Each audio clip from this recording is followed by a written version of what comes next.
Awesome. Welcome back to episode 4 of the Real Estate Den. Today we have Lewis out of Austin, Texas, and RJ out of Montenegro, here to share their knowledge and background and expertise in this beautiful real estate industry that we love. Lewis, why don't you introduce yourself and tell us a little bit about yourself? Absolutely, Megan. And first off, thank you for having me here. I'm very grateful. And my name again is Luis Renteria. I'm with Loan Depot. I'm out of Austin. I'm a mortgage lender. Been in the industry since 2005. Yes, I know I'm getting old, but I love this industry. I'm very passionate about it, and I'm here to share some information, some tips, some knowledge. Awesome. RJ? Yeah, so my name's RJ. I'm living in Montenegro. Of course, a lot of people want to know where the heck is Montenegro. If you go to the heel of Italy and then cross the Adriatic Sea on a boat, you're going to end up in Montenegro. If you go too far north, you're going to go to Croatia. Too far south, it's Albania. But yeah, I'm in Europe, and it might seem odd that I'm coming here from Europe and talking about real estate, but I actually am from America. I'm a U.S. citizen, and I was running a portfolio of property of a single family real estate rentals as a property manager out of South Dakota. Absolutely fell in love with the industry of property management side. And so I was able to relocate my family from the US to Montenegro. And so now I do consulting and I do a lot of the accounting work for property managers across the United States, as well as working as an advisor for people who want to offshore their real estate investments into Montenegro. Awesome. And how long have you been in the industry? Oh, yeah, I've been in the industry since 2018. Okay, perfect. I have to ask anybody who's ever been in business before 2008, how was it? Like, how'd you do it? It was definitely different. It was the wild, wild west, I like to call it, um, for mortgage lenders and for real estate agents. Real estate agents were a bit more regulated, but mortgage lenders, we were not. We were just giving a business card and hey, go at it.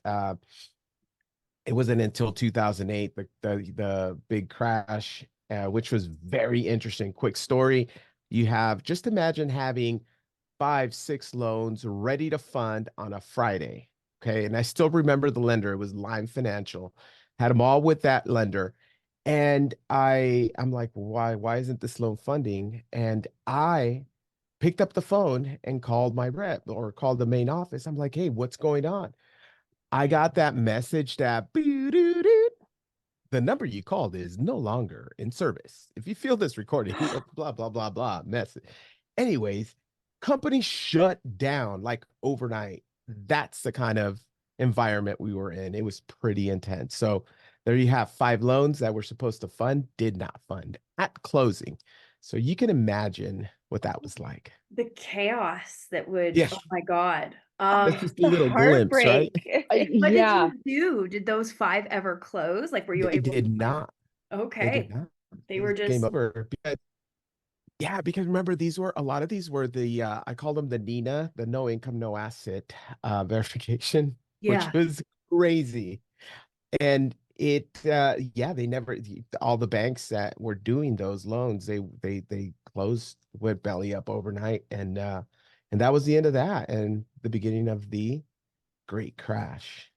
Oh my goodness, I can't imagine. What's did you have, like, I'm sure you had to like pivot. Like what were those like pivot points? What did you do in your business when you realized that you were like, "Oh my God, everything's going to change." And like what did how kind of walk through that? I'm sure you were not, I mean, hindsight is 2020, but I'm sure you were a little bit nervous, like, right? Like it's you, Yeah, Megan. Well, nervous is an understatement. I was freaked out. Um, but I quickly, because I'm a United States Marine, and I came into the industry with the intent to help other veterans, right? With their VA home loan. So I was, excuse me. So I was learning the guidelines of VA home loan guidelines. And when this happened, I really, really focused on my VA business and FHA and the down payment assistance programs and all of those sort of programs. And I focused on teachers, law enforcement, the recession proof type of buyers. And yeah, 2008 was really bad, but then 2009 was amazing, and 10 and 11, and it just took off from there. So I guess what I did was focus on the stuff that nobody wanted to work on because it was tedious. Like you had to learn new guidelines. I mean, you went from just imagine no income, no assets, a top portion of the loan application. You didn't even have to put like the assets or any of that other Oh stuff or my God. employment. Okay, so the loan went through, it was like 14 days, boom, done. And on to the next, and on to the next. Easy. Now you have to actually be a loan officer and you have to look at the guidelines and make sure that things fit correctly. And a lot of agents or a lot of quote unquote agents, because they weren't even agents, they did not want to go through that pain. And I really had no choice because I was all in on this by this time. And yeah, it just started growing from there. It's a lot of hard work. Absolutely. And you either like adjust and pivot or you don't, right? And you die essentially. Like if you when these big industry changes happen, um that's great. You already had the US Marine, the focusing on the VA. Like I think focusing on niches is such a huge thing to do in any sort of shift, right? And Yeah. it's nice to hear like that's a success story. Like I've focused on my niche and I was like, I'm gonna do the work I need to do to get it done. Um Awesome. Let's pop over to RJ. You've been doing this since 2018. So in 2018, you started to manage single families in South Dakota, like all over South Dakota, or were you like in a specific region? Because I've got family in the Black Hills actually, so I'm a little familiar with that area. Yeah, so I was on the other side of the state, in Sioux Falls, which is the largest metro area in South Dakota.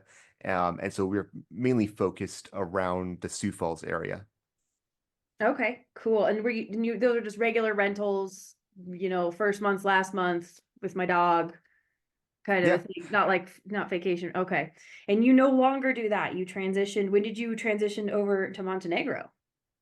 Yeah, so the whole process there was so I came in 2018, and so of course I wasn't in the industry during 2008, but being in property management during 2020 is probably comparable to what that experience was like.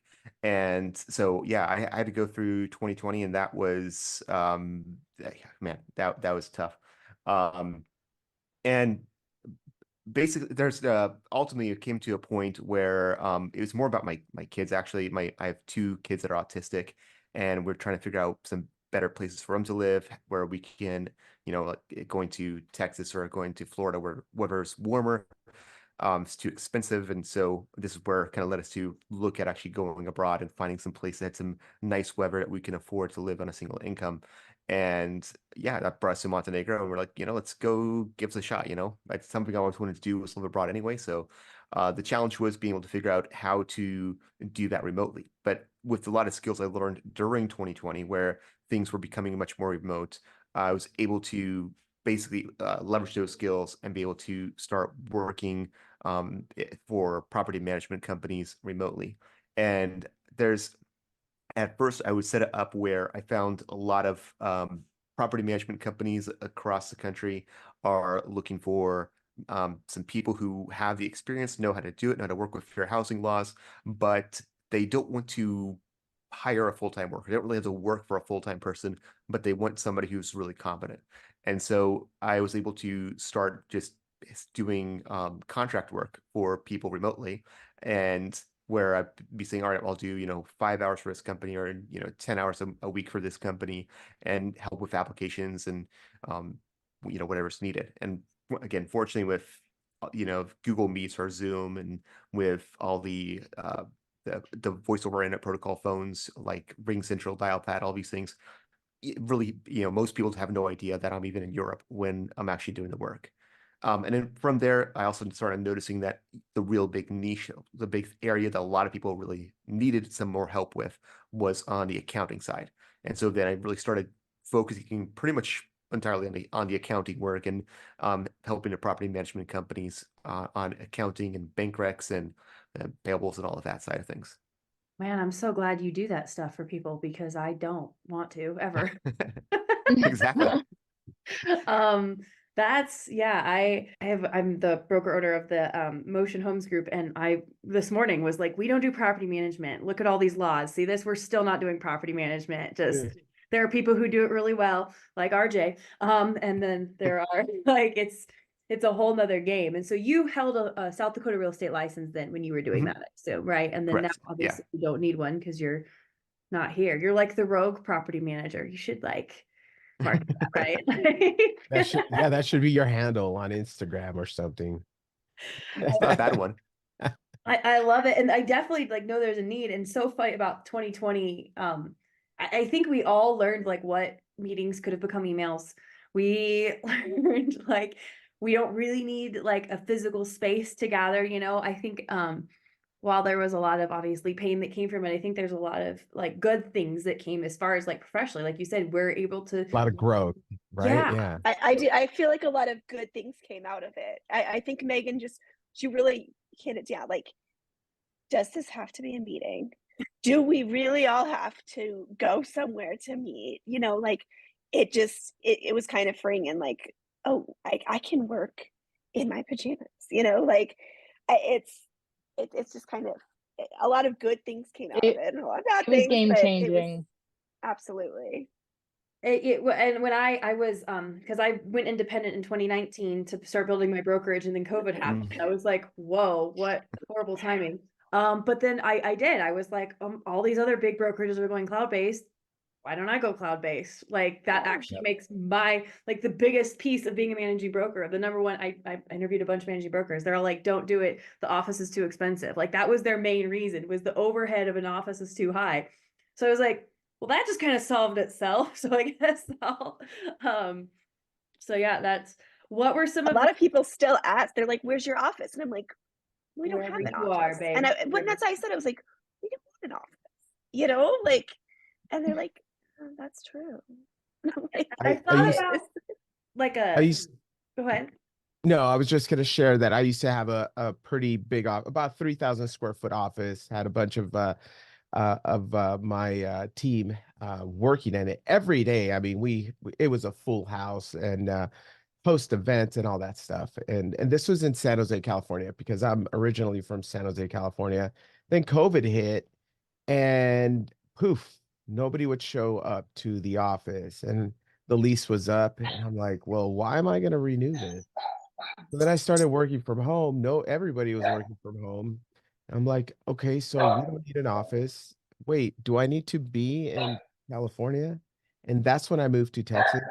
And I'm sharing this story because a lot of my realtor partner agents, my referral partners, they didn't even know I moved to Texas. I kept it so quiet. I'm like, you know what? I'm just gonna keep it cool. And everything was through Zoom. I upped my game with the Zoom. The camera, audio is super important, and then your digital marketing, which I want to talk about and share some insights on that. Digital marketing is huge, and eventually, after like 2 years, I'm like, yeah, you didn't know I was in Texas? And they're like, what? Get out of town. You're crazy. Yeah. So all these clients they've been meeting with you over Zoom? Like, I'm like, yeah. And they were referring me clients and they didn't even know. So it was it was so funny. It was so funny and great. But yeah, Zoom or COVID did change a lot of things for a lot of us. Absolutely. Touch on the digital marketing. Kind of what are your, if you could give like, I'm like for the digital marketing, like explain it like we're 8, right? Because I think a lot of people aren't like so savvy. Like what makes what's good digital marketing? What's worked? What's not worked? What do you? Digital marketing is huge. It's a huge part of your prospecting strategy. Okay. I've taken, when I moved out here, we had a lot, started having a lot of free time because business slowed down, right? Rates doubled. And now I'm like, uh-oh, it was another 2008 moment for a bit. I'm like, well, let me double down on video content. And I started creating these somewhat what is the word, like cringeworthy videos, and it was like, oh my God, I hate looking at myself. Oh, this sounds horrible. And it was just, I was so hard on myself. And eventually I just kept going, and I just kept pushing, and it started to work out. Now, I noticed that a lot of people, they take this approach on especially on Facebook and Instagram. They create all these videos, these reels and all this stuff, and that's all they do as real estate agents or loan officers. And you have to understand that that is just kind of a support system for your overall strategy.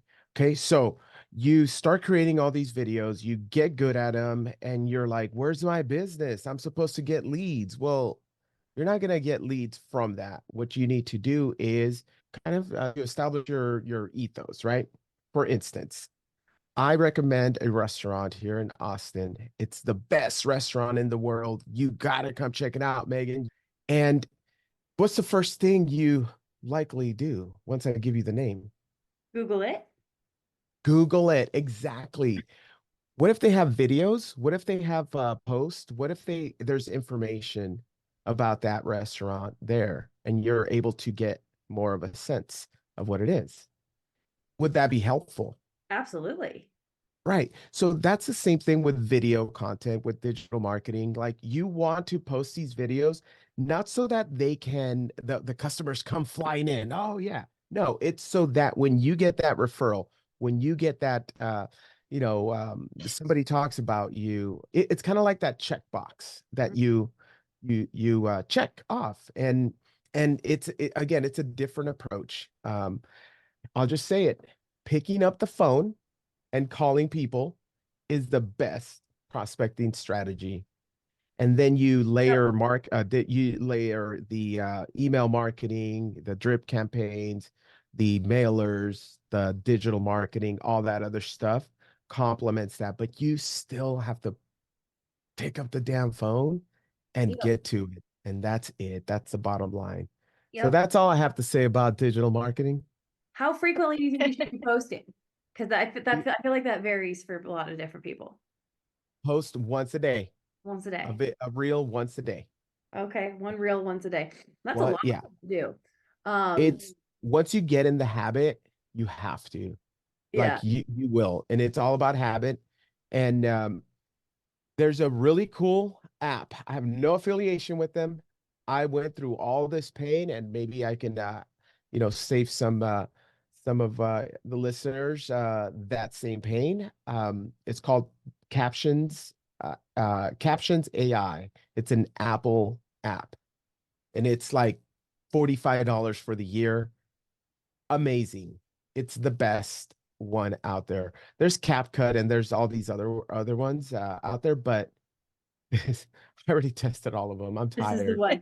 Captions AI Yeah, is it. And give him some free stuff, Captions AI, for the marketing here.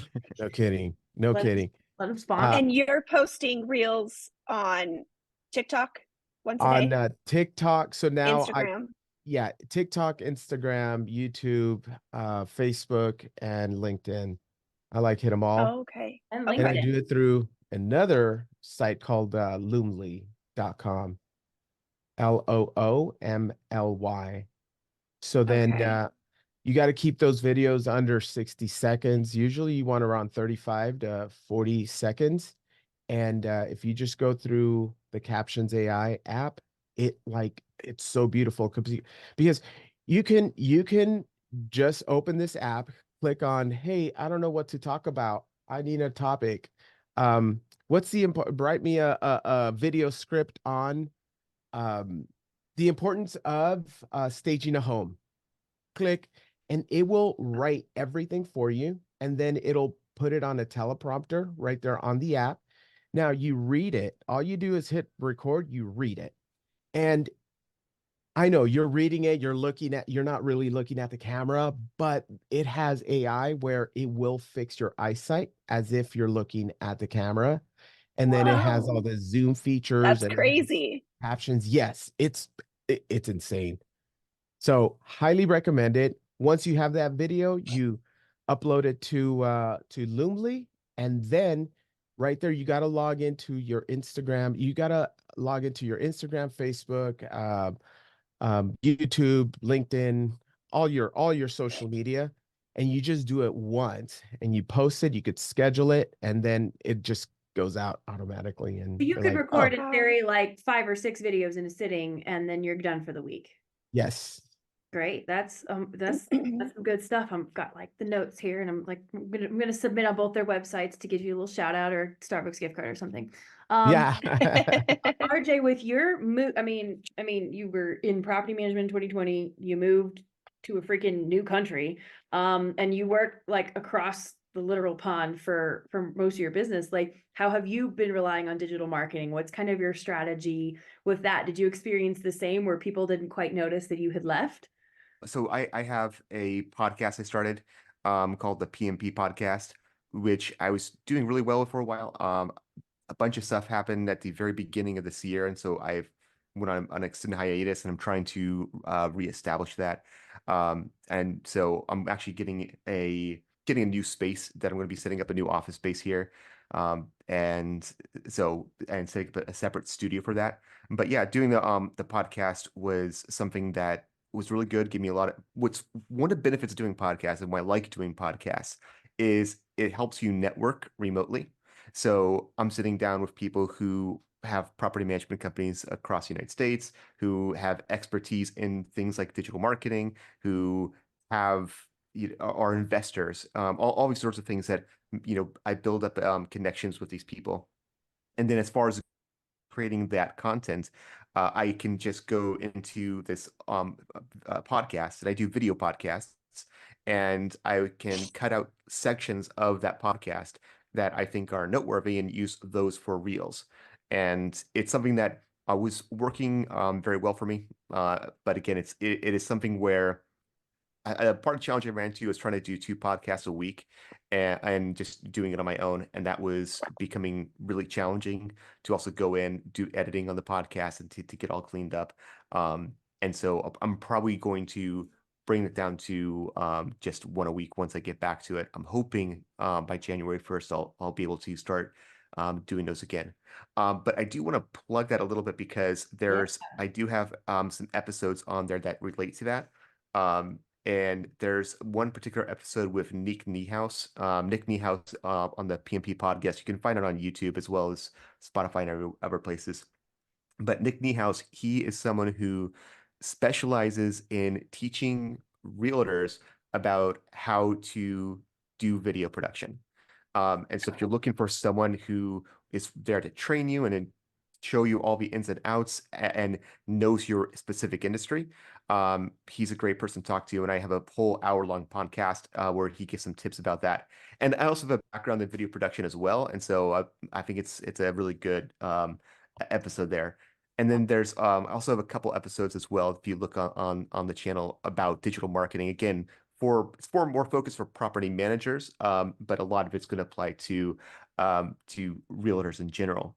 But one big advice I want to give for people who are looking to do more of digital marketing is actually there's a book called My Life in Advertising. This is a really old book. I think it's from the 1920s when advertising was a new thing. And it's the author, he's talking about his experience getting into advertising.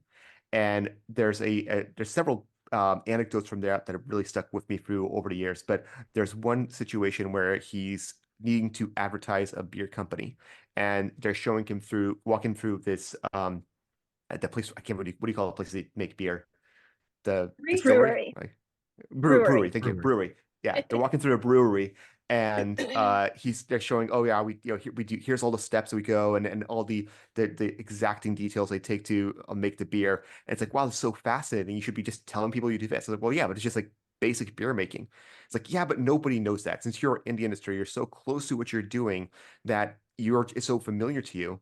But people who are outside of that industry, it is so novel, so unique, so interesting, and it makes you seem like you have all this credible knowledge.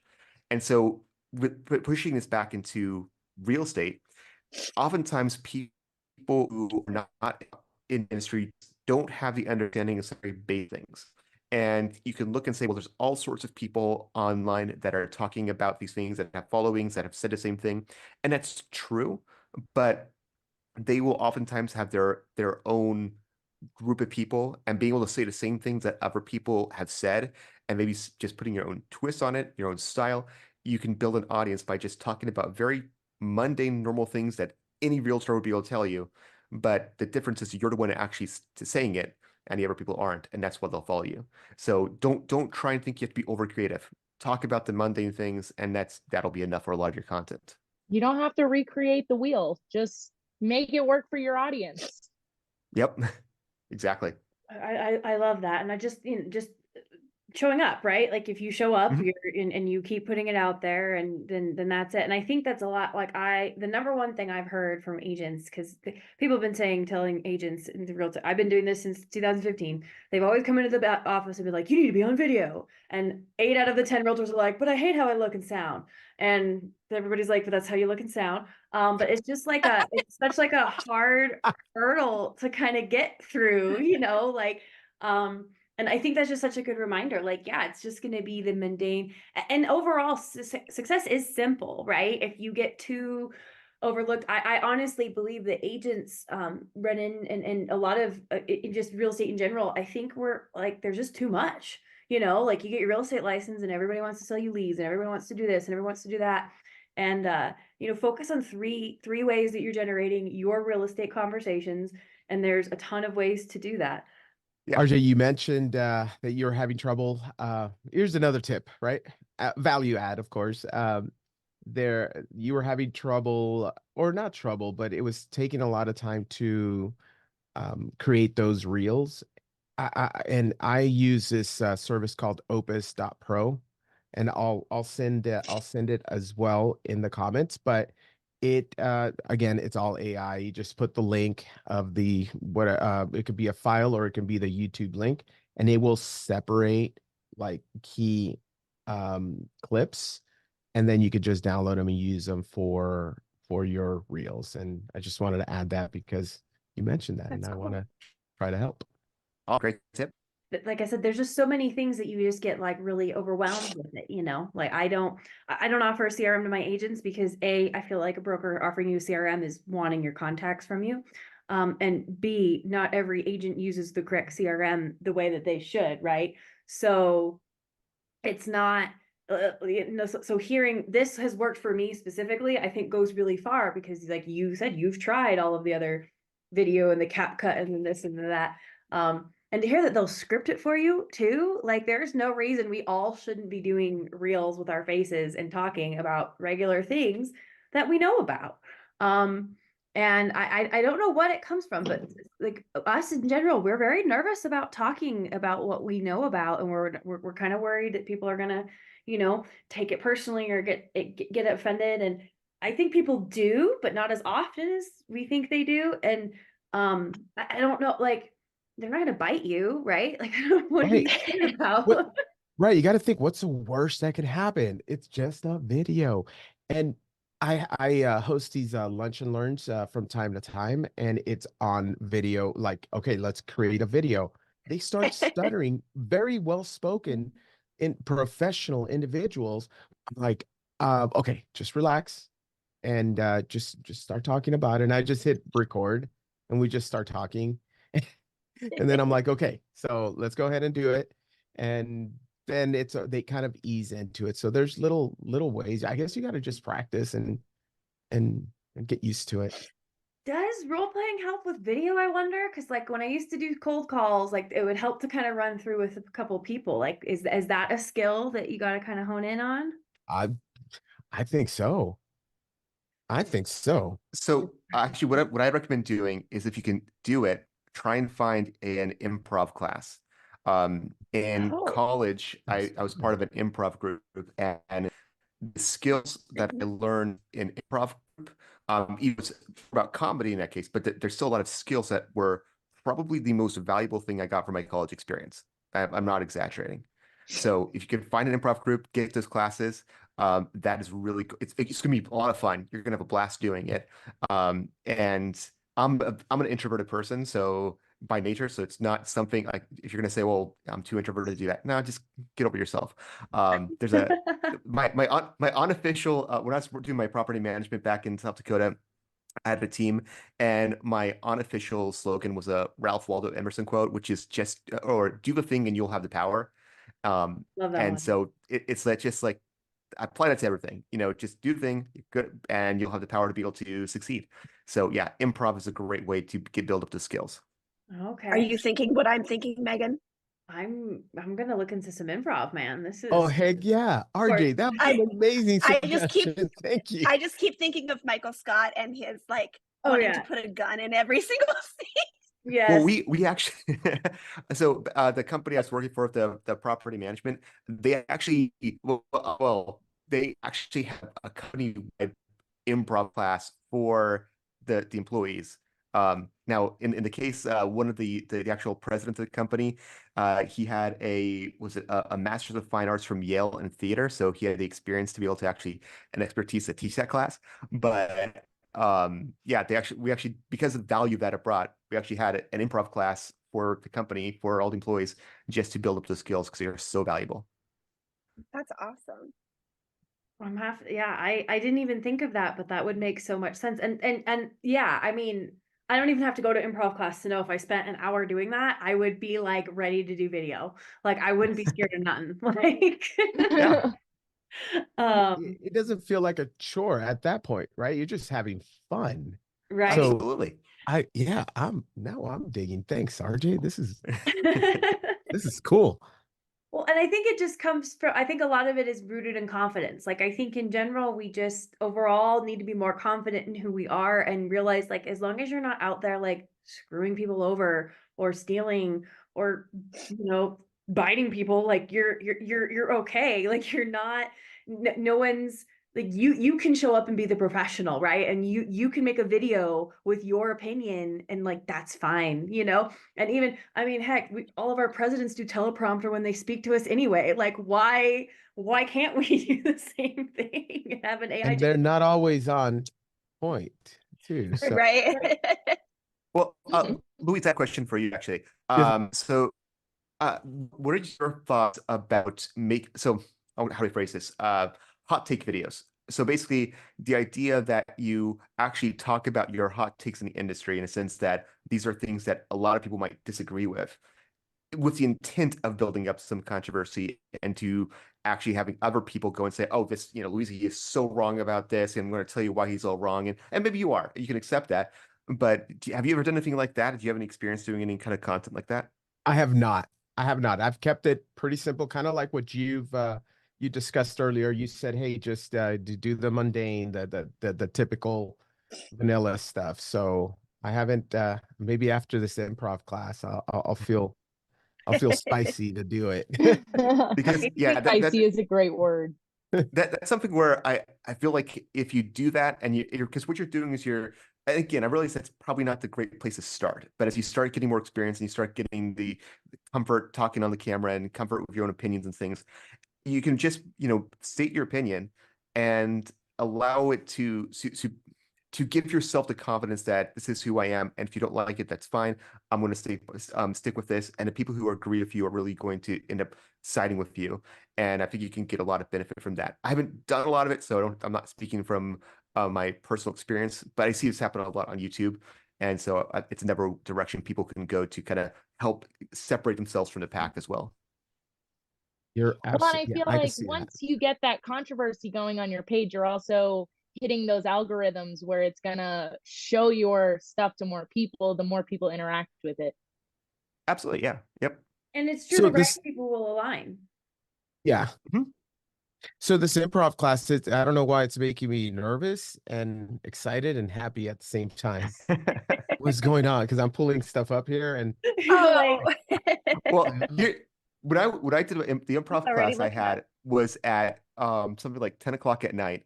And I was working at a TV station at the time and I had to be up for the morning news at 4 o'clock in the morning. Still totally worth it. So just go for it and have fun. Maybe we'll do a yeah. virtual real estate den improv. inspired by RJ for everybody, all the guests we do in Improv before your episode airs or something, because that would be wow. Oh my goodness. I wish we could talk like for hours and hours and hours. This is all such good stuff. You guys are so knowledgeable, and I love how you both happen to get on the same one about like working like remotely and how to like use your technology and advantage. Like this was really awesome. Final thoughts, and tell us where we can find you and what who you're looking for. I know that even though you're out of Texas, you've got, you can help home loans all over the country. So yeah, just closing thoughts and Yes, Megan.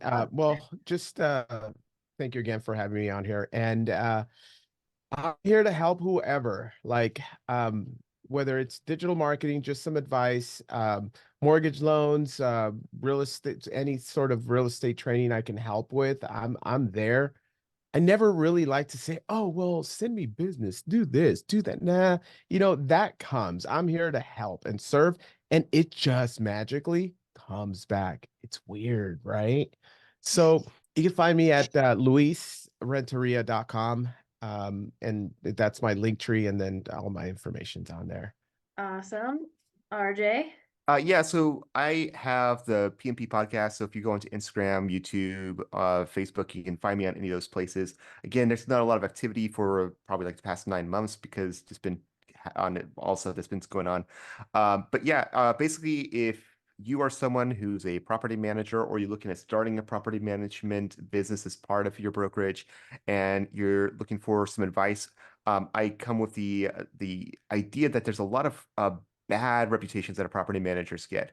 And my mission is basically to be able to correct those bad connotations that people have with property managers, to show the upside. You don't have to be a slumlord, that property manager and slumlord are not synonymous, and to also help property management companies put processes in place and put strategies in place in order to be profitable and be successful at their businesses.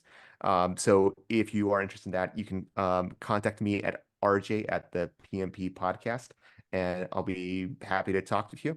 Also, if you're interested in being a guest on the PMP podcast, have a property management company, I'm looking for people who have crazy stories from property management. This is a big thing I really want to be talking about. I have some crazy ones that involve boxes of human feces. So if you want to hear about that, I think I talked about it in one of my episodes already on YouTube. So if you have some stories like that, I really want to hear and talk about it on my podcast. Wow. And then if you are an investor and you're curious or interested in knowing about offshoring your real investment, but want to know about the benefits about that, you can go to buyrealestate.me. That's buyrealestate.me. And again, there's an email address on there as well. And you can reach out to me. And again, if you just have questions, I'm happy to talk. And there's no commitments, no nothing. Just answer questions there. So that's kind of more of a side business than my property management stuff, but it's something I'm really interested in helping people with. So yeah, that's all for me. Thank you, gentlemen. And then I forgot my one question. I always ask about morning routines. So tell us really fast what you guys do, if you do anything in the morning that helps you get ready for your day. Yeah, so I go to bed at 3 o'clock in the morning, just because again the time difference. So my morning routine is I wake up about 10 o'clock in the morning. And since I kind of have a backwards day for most people, so I have more free time before US time hits. So I have a lot of stuff, just free time in the morning. So I'll typically wake up and go out to a cafe and have coffee with my wife while my kids go to the playground. That's awesome. So Sounds lovely. what time is it there now? Because it's almost 11 o'clock Mountain Standard Time. 7 p.m., almost 7 p.m. Oh my goodness, today, but it's the 15th. So you're like in the future. Yeah. Okay. But yeah, so yeah, I'm in the future. And it's looking bright and beautiful, so no worries, Beautiful. guys. I was going to ask, are we okay? Good. Yeah. My morning ritual is so structured, it's boring. My day is so boring. Okay, so 6 a.m. wake up, and I'll do some light workout for about 20 minutes. And then I'll hit sauna here at home. I'll hit I'll hit the sauna, and then for about 30 minutes, and then I have my ice bath. Okay, so I'm that one of that. I got one of those. I'll sit there for 10 minutes, sauna. Once I'm out of that, then I go do some affirmations, and then I journal. And then I finally kind of just relax, have a little bit of time for myself, drink some coffee. Then I get ready, set up my day, and then get ready, shower, shave, all, fix my beautiful hair. Shine it and up. and and then I come back and I attack the day, and then that's time blocked accordingly, prospecting and all that stuff. And then in the evening, that's when I'm a big jujitsu practitioner and Okay. enthusiast. So in the evenings, then I hit the my actual workout, and then I repeat it the next day. So it's so structured, it's kind of boring. It's like, okay, let's go. But that's Okay. what keeps you at your performance level. And I'm a huge journal in the morning. I tell everybody, if you don't have a morning routine, just start to journal in the morning. Just And if you don't, Megan, you bring this up. If you don't know what to say, just 3 things you're thankful for. And if Yep. you can't think of 3 things, every day I still do this. And this is it's kind of odd, but think about it. It's gonna put things to perspective. I thank my pillow, just my pillow, for supporting my big head every night, okay, while I sleep. What if I didn't have my pillow? My neck wouldn't be supported. I'd be hurting. I don't know. So thank you, pillow, for supporting my big head. And Yeah. then you could go thank the microwave for being there, or the refrigerator for being there. Hey, thank you for keeping my food cool, and you not letting it go to waste. Have a conversation with the fridge. Why not? That's showing gratitude, because it's true. What if you didn't have a fridge? Some people don't. And sometimes your fridge goes out. Like, I mean, even if, like our washing machine was broken. We live in a rural area and we couldn't get repaired for like a week. So I had to go to laundromat. I tried to clean them on my bathtub. Like I was pioneering it. And I was folding laundry yesterday and I was like, oh my God, I'm filled with so much gratitude folding this laundry. This is awesome. Like getting that loss, if you can kind of use that to, and I've never been grateful to fold laundry. Usually I'm like a pile person, and just kind of keeps getting out of there. The clean pile, the dirty pile, Right. Right. I got stuff to do. Maybe I'll wear it again pile. Maybe wear it again. Yeah. Man. Well, cool. I do that all the time. I'll make sure to hang it. That way it's like getting aired out, and I somehow feel that kind of extends the use another time. Right. We all have that's so funny. Well, cool. Well, I thank you, gentlemen, for joining us. We are looking forward to getting this going. And you guys, I mean, I've got notes and notes and notes of awesome stuff. Yeah, everybody knows where to find you. And thank you so much. All right, Megan. Thank you. It was very nice to meet all of you. Very Thank great. you, Megan. It's been a blast.